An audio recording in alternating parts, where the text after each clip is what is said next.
Problema a ser resolvido. Quem precisa tomar remédios liberados gratuitamente pela Justiça está encontrando sérias dificuldades.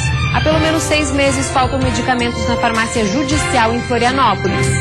Maio Amarelo, Florianópolis sediou hoje o Seminário de Mobilidade Urbana e Segurança no Trânsito, por motoristas e pedestres. Reforço no alerta. Santa Catarina registrou o primeiro caso de Zika vírus transmitido dentro do estado. O paciente teria contraído a doença em Chapecó. Como superar a instabilidade? Autoridades buscam medidas para melhorar a situação da suinocultura no estado. O que mais preocupa é o alto preço pago pelo milho. E ainda não deu para o Avaí. Empate com o Bragantino na ressacada tira o Leão da Ilha da Copa do Brasil. A Band Cidade desta quarta-feira já está no ar.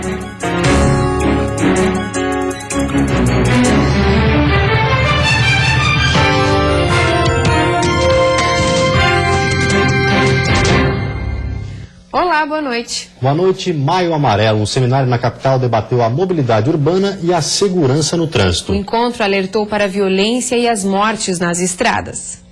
Em Santa Catarina, a taxa de mortalidade em desastres de trânsito é maior do que a de homicídios e 40% superior à média nacional. Na capital do estado, a taxa de mortalidades por acidentes assusta, 12 óbitos para 100 mil habitantes. Números que colocam o Brasil como o 5º país com mais mortes no trânsito. Para que essas estatísticas negativas sejam revertidas conforme os especialistas, é preciso mais do que a conscientização dos motoristas. É necessário investimentos na infraestrutura do trânsito e rigor na fiscalização, com utilização de radares e intensificação de blitz pela cidade. É preciso uma combinação de fatores e a união de forças de vários setores do poder público, como a saúde. A gente vive uma verdadeira epidemia no país de mortes e de traumas pelo trânsito. São cerca de 48 a 50 mil mortes por ano no Brasil. Diversas pessoas ainda ficam sequeladas com politraumatismos, às vezes por vários meses ocupando leitos hospitalares ou ainda por vários meses ainda em procedimentos cirúrgicos. Para debater sobre estes aspectos do trânsito, a capital realizou um seminário sobre mobilidade urbana. A atividade faz parte do Maio Amarelo, mês que alerta os motoristas sobre a violência no trânsito. Tentar humanizar, tentar discutir as questões do coletivo para o individual, tentar fazer com que grupos que debatem há longo tempo se juntem e vejam que cada um tem um pouco de razão, entre aspas, né? Mas uma razão coletiva é sempre maior que as razões individuais. Com relação às fiscalizações, o ideal, conforme a Organização Mundial da Saúde, seria que 3 em cada 10 motoristas já tivessem passado por algum teste de bafômetro, realidade que não acontece na maioria das cidades brasileiras. Contrapartida do poder público é difícil realmente que a gente avance.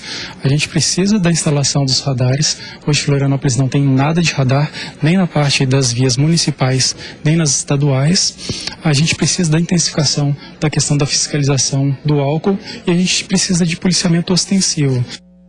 Crianças de 11 anos de idade aprendem na prática como ser um bom motorista. Em Lages, uma mini-cidade foi montada para ensinar os futuros motoristas a importância do respeito no trânsito. Os olhos atentos e curiosos mostram que hoje a aula tem algo bem diferente. Essas crianças de uma escola pública de Lages deixaram a sala de aula para aprender um pouco sobre como respeitar a vida no trânsito. Elas vieram até a delegacia da Polícia Rodoviária Federal de Lages para entender um pouco por que devemos respeitar as leis na hora de dirigir. Serão os motoristas do futuro. A gente espera que isso daqui a uns 10 anos, quando essas crianças estiverem atrás de um volante ou um guidão de uma moto ou uma bicicleta, e até com pedestres também, que eles sempre serão, que eles ajudem, que eles lembrem dos ensinamentos de hoje e ajudem a reduzir os acidentes daqui a 10 anos. E foi nessa mini cidade que tudo que os motoristas do futuro aprenderam lá dentro foi colocado em prática.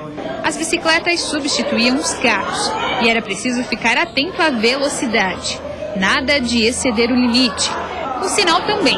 Parar quando fosse a hora certa. Afinal, tinha pedestre querendo passar. Quando era verde eu andava, quando era amarelo é atenção, eu tenho que parar, e vermelho eu tenho que parar daí. Se fizer alguma coisa errada, assim, sabe, passar uma velocidade a mais, ou coisa assim, você vai estar quebrando a harmonia que a gente tem né, essa cidadania que a gente tem, entendeu? E tudo isso pode gerar muitos acidentes, né? Pode. A ação faz parte do movimento Maio Amarelo, criado em 2011 pela Organização das Nações Unidas. O Brasil é o 5º país com o maior número de mortes no trânsito. Aqui, só no ano passado, 45 mil pessoas perderam a vida nas estradas. A ideia é que até 2020 o número desses acidentes caia pela metade. Santa Catarina já tem números positivos, mas ainda longe do ideal. Ano passado, por exemplo, foram 455 mortes nas rodovias federais de Santa Catarina. Esse ano já estamos com cerca de 170. Reduziu em relação a 2011, sim, mas ainda é um número inaceitável, são números de uma guerra civil, de países em guerra, e campanhas como essa, movimentos, têm o objetivo de reduzir essas tristes estatísticas. E se a esperança é essa geração, que as lições que eles estão aprendendo sirvam para que no futuro vidas não sejam perdidas por causa da imprudência no trânsito. Tu acredita que vai ser um bom motorista? Sim, Por quê? porque eu respeito as leis do trânsito.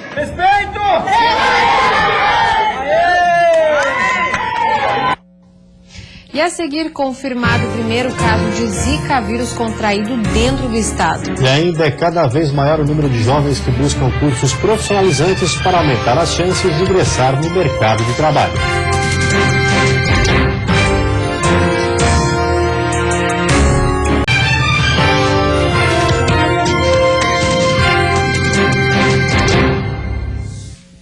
Foi confirmado o primeiro caso de Zika vírus contraído dentro de Santa Catarina.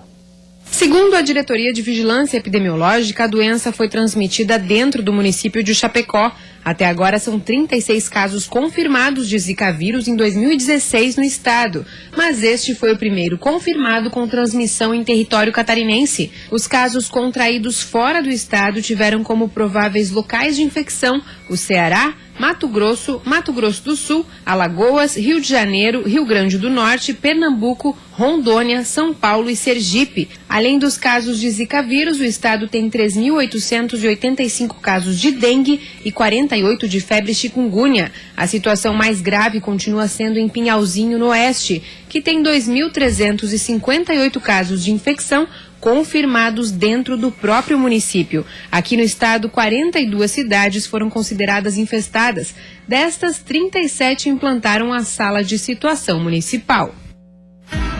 Quinta-feira de instabilidade na maioria das regiões do estado. No litoral norte, sul e grande Florianópolis, o dia pode começar com chuva. Ao longo da tarde, o sol pode aparecer entre muitas nuvens e à noite a chance de chuva novamente. A temperatura não passa dos 20 graus. No oeste e Vale do Itajaí, máximas entre 19 e 21. Já na Serra, as temperaturas ficam mais amenas, variando entre 9 e 13 graus.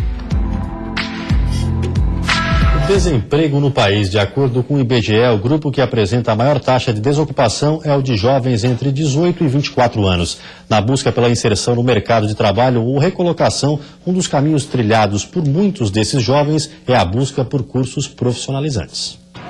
Com o agravamento da crise econômica no país, o número de pessoas desempregadas já chegou a 11 milhões. Setores como indústria e construção civil são os mais afetados pelo fechamento de vagas. Se já está difícil para quem tem experiência, para os jovens, o mercado de trabalho está bem mais complicado. De acordo com a pesquisa mensal de emprego do IBGE, o grupo que tem a maior desocupação no país é o de 18 a 24 anos de idade. Para eles, um curso profissionalizante pode fazer a diferença. Sou técnico em eletrônica, sou técnico em mecatrônica, sou técnico em automação industrial. Essa identidade profissional é extremamente importante para o jovem. E ele só vai obter isso a partir de cursos, de programas profissionalizantes. Estes jovens de 14 a 18 anos já estão de olho em oportunidades melhores. Eles fazem cursos técnicos gratuitos no Senai na área automobilística. Curso, tudo ajuda, aumenta o conhecimento, né? A gente saindo aqui com diploma, a gente vai ter um passo à frente de outras pessoas que também estão procurando emprego. As aulas práticas com equipamentos de alta tecnologia dão confiança aos alunos. Faz muita diferença. Pretendo seguir carreira, fazer uma faculdade, trabalhar na área de projetos também. Outro setor que tem investido em cursos para jovens é o da saúde. Lucas é atendente de farmácia. Mal começou a estudar e já conseguiu emprego em uma drogaria. É melhor você ter um curso que você vai saber mais e saber explicar melhor para o cliente, né? E a seguir tem futebol. Em noite de estreias, o Avaí empata com o Bragantino e é eliminado da Copa do Brasil. E hoje à noite tem mais 3 catarinenses em campo pela Copa do Brasil.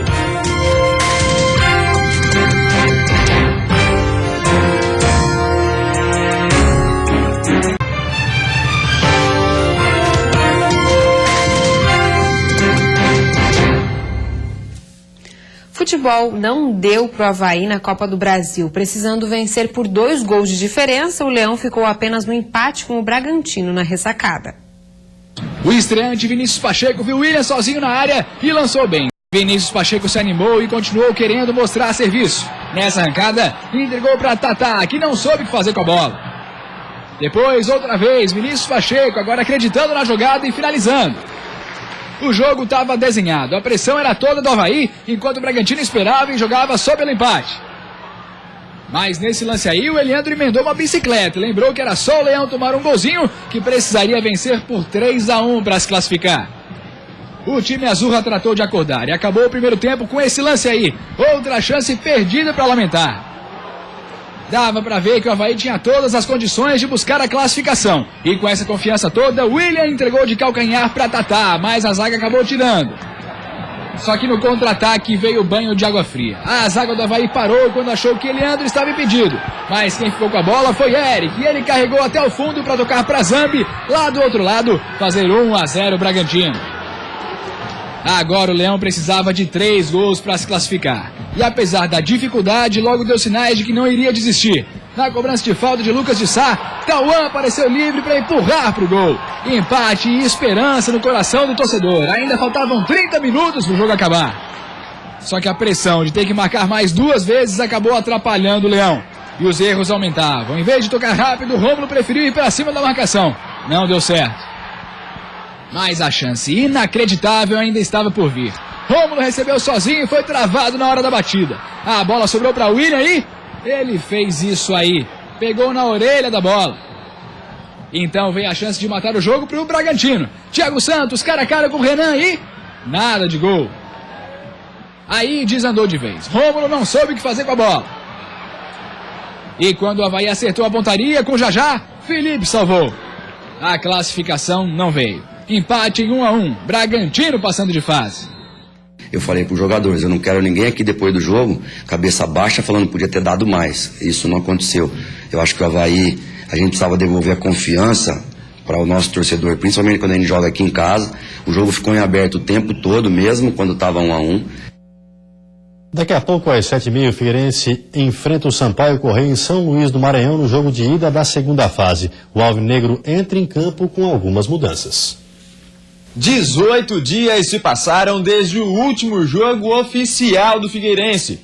Foi esse aí, contra o Metropolitano, na última rodada do segundo turno do estadual. De lá pra cá, só treino. No meio desse caminho, alguns jogadores se lesionaram, como Leandro Silva, Denner e Gatito Fernandes. Por isso, Vinícius Eutrópio vai ter que mexer no time considerado titular. Júnior Oliveira substitui Gatito, Jefferson assume a lateral direita e Jocinei entra no meio-campo. Essas devem ser as soluções de Eutrópio para o jogo de hoje, às 7h30 da noite, contra o Sampaio Corrêa.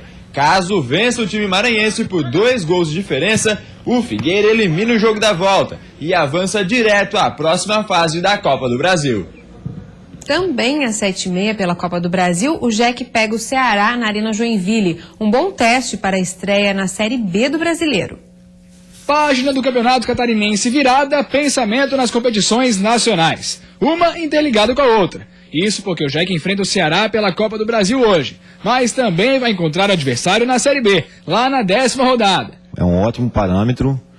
O Ceará é uma das equipes que, na minha avaliação, vai brigar pelo acesso. Nós vamos ter uma ideia daquilo que o Joinville pode alcançar na série B. Se nós fizermos um grande jogo, vai dar muita confiança para a sequência da Série B e das demais competições também. Para a partida que acontece na Arena, o comandante não vai ter Naldo, que levou uma pancada na cabeça contra a Chapecoense, e Murilo também fica de fora por lesão muscular. O lateral esquerdo Júnior e o atacante Fernando Viana são as principais novidades num time que vai se reformulando para o resto do ano. Os jogadores estão adaptados ao modelo de jogo, eles sabem as funções que tem que ser cumpridas dentro e quando a equipe tem a bola ou quando não tem.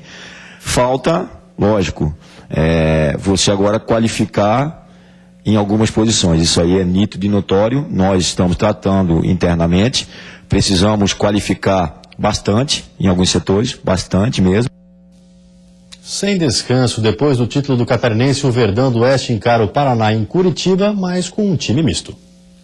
A festa do título foi bem saboreada, mas é hora de voltar a campo. Depois de conquistar o Catarinense, a Chapecoense foca agora nas competições nacionais. Hoje tem jogo válido pela Copa do Brasil contra o Paraná fora de casa. Enquanto o time paranaense ficou 16 dias se preparando para esse jogo, a Chape só treinou ontem de manhã. Por isso, o técnico Guto Ferreira deve mandar a campo um time misto nesse jogo de ida. A provável escalação da Chape tem Marcelo Boeck no gol, Cláudio Vinck, Rafael Lima, William Thiego e Dele na defesa. O meio-campo deve ter Moisés, Gil, Rodrigo Andrade e Johan, com Silvinho e Bruno Rangel no ataque. E a seguir, rumos da suinocultura no estado foram debatidos hoje na capital. E ainda há 6 meses faltam medicamentos na farmácia judicial em Florianópolis.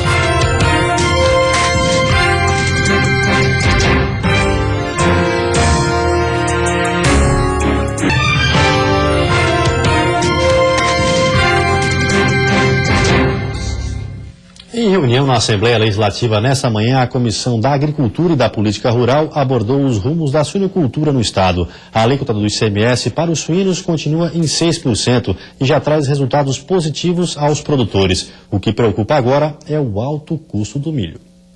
Lideranças do setor, empresários, órgãos do governo e deputados estiveram reunidos para alinhar as ações da cadeia produtiva de suínos. A intenção é encontrar saídas para fortalecer o setor para encarar a instabilidade econômica. Para o deputado Natalino Lázari, presidente da Comissão da Agricultura e da Política Rural, a prorrogação da alíquota de 6% do ICMS, metade do praticado anteriormente, para a comercialização de suínos vivos, já trouxe resultados para os produtores do estado. Com isso, o produto catarinense ficou mais competitivo no mercado. Válida por mais 30 dias, a alíquota agora tem o mesmo valor da praticada nos estados do Rio Grande do Sul e do Paraná. É um alívio momentâneo para os suinicultores, muito embora não seja a solução para a crise, porque passa esse setor. Porém, ainda há preocupação no setor. O alto custo do milho, que chega a ser comercializado a R$ 55,00 a saca no estado, representa o dobro do valor médio do mercado. O milho que está escasso, o custo alto do alimento, o preço baixo do suíno vendido, enfim, são problemas todos que afetam diretamente a cadeia da produção, lá na origem da cadeia de produção. Conforme a Associação Catarinense de Criadores de Suínos, o quilo do suíno vivo é comercializado por aproximadamente R$ 3,20, enquanto o custo da produção está acima dos R$ 4,00. Mas mesmo com dificuldades, atualmente Santa Catarina continua sendo destaque no Brasil. O estado é o maior produtor e exportador nacional de carne suína. São 10 mil criadores integrados às agroindústrias e independentes. Com um rebanho efetivo estimado em 6,1 milhões de cabeças, Santa Catarina é responsável por aproximadamente 35% das exportações brasileiras. Os principais destinos do produto catarinense foram Rússia, Hong Kong, Angola, Singapura, Chile, Japão, Uruguai e Argentina. Dificuldade para quem precisa tomar remédios liberados gratuitamente pela Justiça. Há pelo menos 6 meses faltam medicamentos na farmácia judicial em Florianópolis. Dona Rosa tem 2 empregos, é porteira e faxineira. Com isso, ela e o marido, pescador aposentado, sustentam a casa. Mas desde novembro, o casal não recebe os remédios que precisa tomar através da farmácia judicial e o orçamento ficou ainda mais apertado. Não tem, né? Mas o que eu vou fazer? Eu tenho que fazer hora extra, eu tenho que ir trabalhar. Emocionada, ela explica que vem gastando mais de R$360 por mês. As notas fiscais estão guardadas na expectativa de um reembolso. Ela já procurou a Secretaria de Estado da Saúde e até a Defensoria Pública de Santa Catarina, mas não teve sucesso. Dá uma tristeza. Se para a gente, eu trabalho, quantas pessoas que lá estão velhos, pessoas de idade e não conseguem comprar remédio. O marido de Dona Rosa toma os remédios Vastarel e celebra desde uma cirurgia no coração há 14 anos. E ela, um antidepressivo há mais de 10 anos, que agora está cortando em 4 partes para não ficar sem. Só com uma dor muito forte. Se né, ele toma Tylenol, algum remédio que ele pode tomar. A farmácia judicial atende demandas da Justiça, medicamentos que não estão na listagem do SUS, mas mesmo assim devem ser entregues de graça aos pacientes.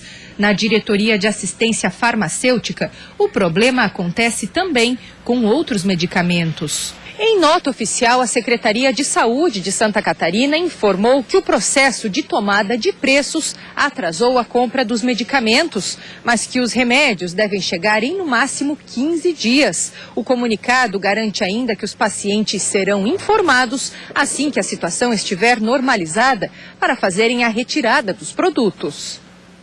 E você fica agora com o Jornal da Band. Uma ótima noite a todos e até amanhã. Uma boa noite para você. Até amanhã.